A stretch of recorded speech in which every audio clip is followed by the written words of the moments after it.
माँ Sita recording studio सानिंदा।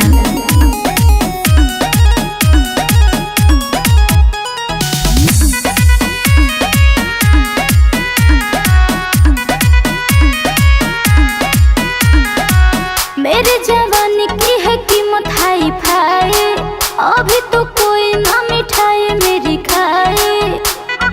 ए बाबू सुनो, मेरे जवानी की है कीमत हाई फाई, अभी तो कोई ना मिठाई मेरी खाए।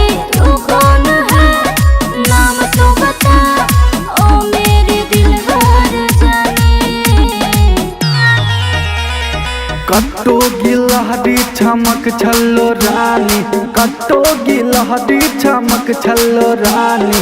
आशिक को ऐसे न तड़पाओ जानी, आशिक को ऐसे न तड़पाओ जानी।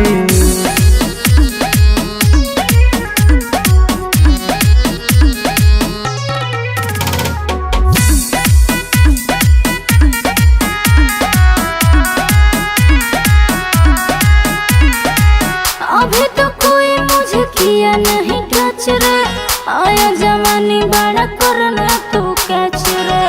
अरे जल बाबू,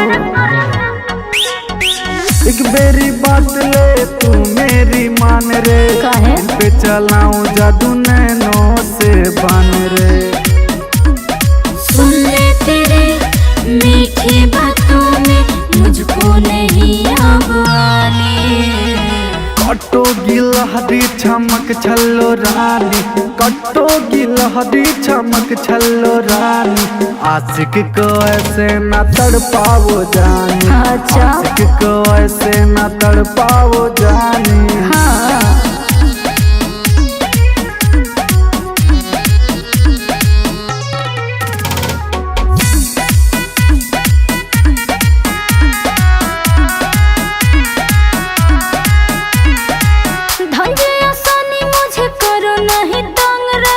गिरगिट के जैसे है बदलते हो रंग रे। ए बाबू बुझला, तंग करूंगा तुझे नए अंदाज में, दिल का खुलेगा ताला मीठी आवाज में। समझे जिसे बस के नहीं मेरी तुझे समझानी। कट्टो गिलहरी चमक छल्लो रानी, कट्टो गिलहरी चमक छल्लो रानी। आशिक को ऐसे न तड़पाओ जानी, आशिक को ऐसे न तड़पाओ जानी। अरे ना